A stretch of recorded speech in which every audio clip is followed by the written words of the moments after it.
You're right. Married, them you out. They will. But they take your money, but when time for you, we would make you happy, you out. Well, so she said that my grandmother says a lot of churches in the city who do not accept individuals who identify as LGBTQ, and she's right.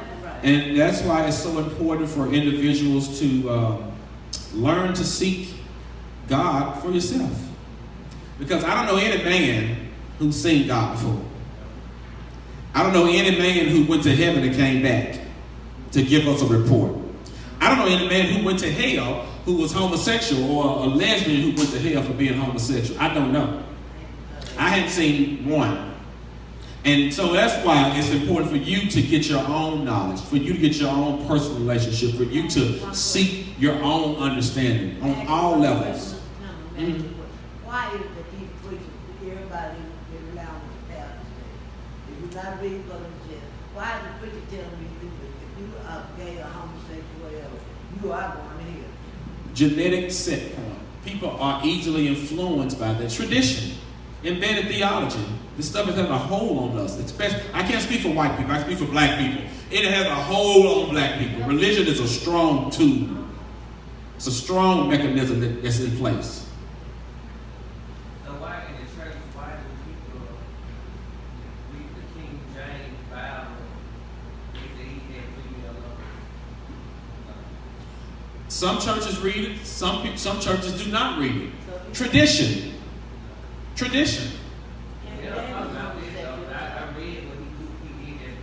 Oh, absolutely. Matter of fact, men loving men has been in existence since the beginning of time. Women loving women, concubines, sex, orgies, all it's been in the beginning of time. It hadn't started in 1990 or 2017. It's been going on. Just in case you all didn't know. It's nothing new under the sun, put it that way. Anything else? Well, I'm done. My name is Dr. David Clemons, and this is my report on the pursuit of happiness. But I want you to really focus on owning your own happiness. Point blank. I don't care what it takes. It has to be positive, productive, impactful, intentional. But whatever you do, own your own happiness, because it's your life, and you have to live it, and nobody else can live your life. Thank you, and I will bring up Gwen in about 2 minutes. Thank you very much.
Just send it to me, and we got to send it back to the email. Yeah, send it to my email.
your email set up on your computer? Email? Yes. You know you gotta open your, I can set it up.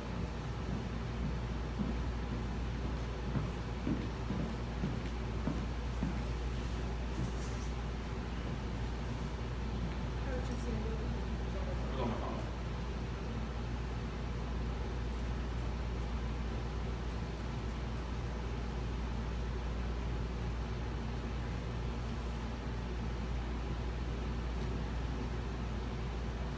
You should just open up your regular email.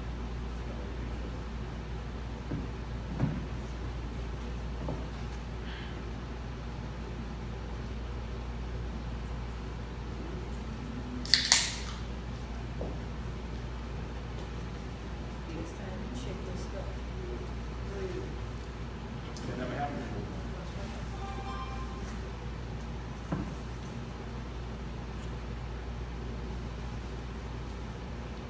If y'all want another plate, please, another plate. Just bring the food up.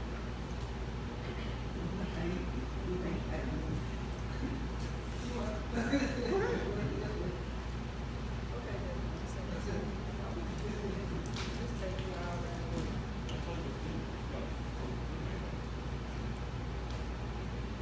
Close that one, let's see the video.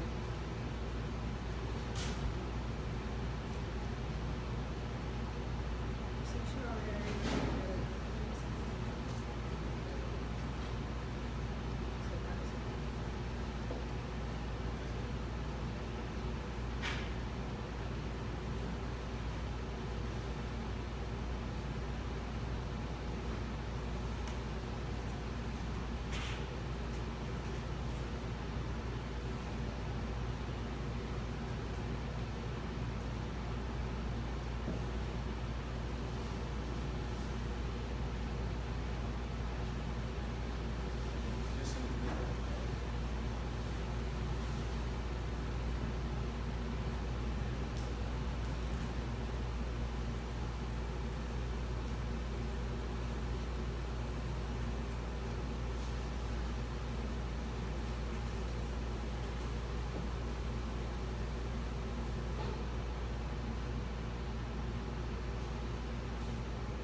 No, where is that again?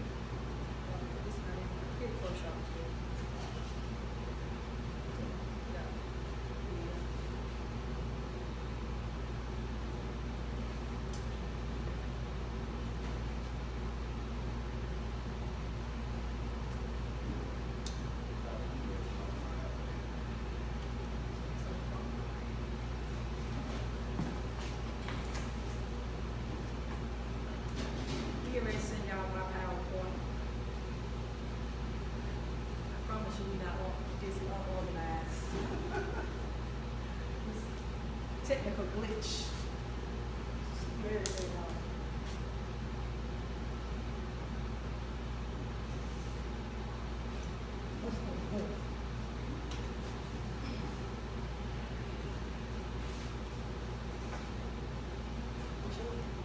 That's another one.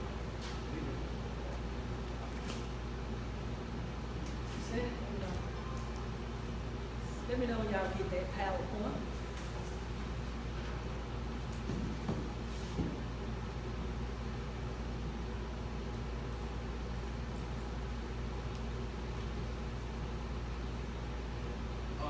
Kyle, what was your email?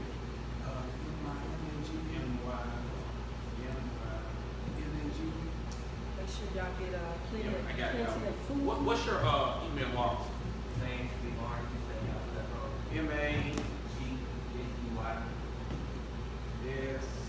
I got it. And what's your email, ma'am? Yeah,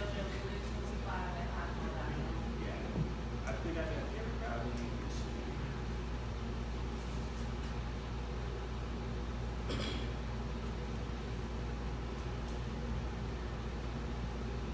All right, check your email to see if you got it. 5, 4, 3, 2, 1. We're live. Good afternoon. Good afternoon. If you all have the PowerPoint. just wave at me. Let me know you got it. Great, great, great. So I'm Gwendolyn, and I'm the second half of Relationship Unleashed, and I'll be doing my presentation on the pursuit of happiness. And it's also entitled Reclaiming My Time. And actually, it's so funny. When I changed my title today, I actually thought about David, and I said, who's going to use this title? But we never, ever really talk about the material that we're going to use and that we're going to share. We've been working together so long, so it's just the universe sent it out. And somehow, hey, we picked up each other's thought. But he gave you a little overview about the phrase, reclaiming my time. And it was used last week by Maxine Waters. And that's a judicial process that's used on the Senate floor. Whereas if you have the floor and someone interrupts you, you are allowed to use that tech to say, I need to reclaim my time. Because you only get a certain amount of time to address the Senate. And it's very important that you use all your time if you have a point to get across. So in an analogy, for me using reclaiming my time is that in life, we only get a certain amount of time to be here on this earth. And it's very important that when things come along in your life, people come along in your life, that somehow, some way interrupt you, you get yourself in position to reclaim your time. So thank Congressman Waters for putting that out there, because it ignited a fire in a lot of people, and now they're using it in all types of symbolic ways to help them understand that time is important. And that's why I changed my title and put this in today. So if you will work with me on this PowerPoint, we're going to go right along. In my first slide, there's a phrase that Helen Keller was one asked, what can be worse than being born blind? And her answer was being born with sight, but with no vision. We're born with sight, but we have no vision. And to her, that was worse than being born blind. Because actually, if you have no vision, you are blind. You are blind. You are walking around seeing blind. On the next slide, reclaiming my time. You know, it's been reported that most people are not afraid of death. They are not afraid of death. But what they are afraid of is getting to the very end of their life and realizing that they never truly lived. And then they have a lot of what ifs.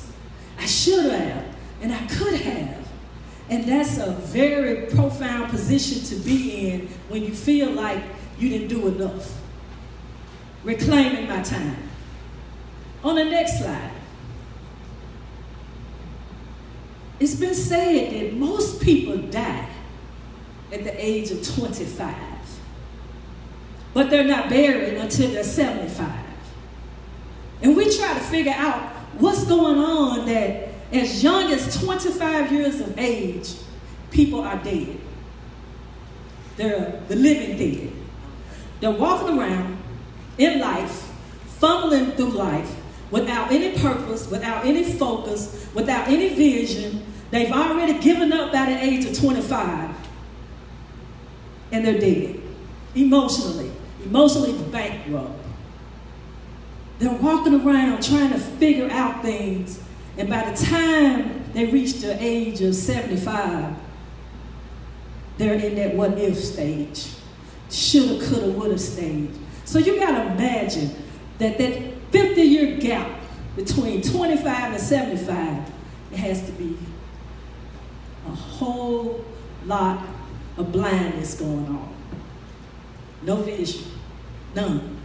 You're just wandering around in life.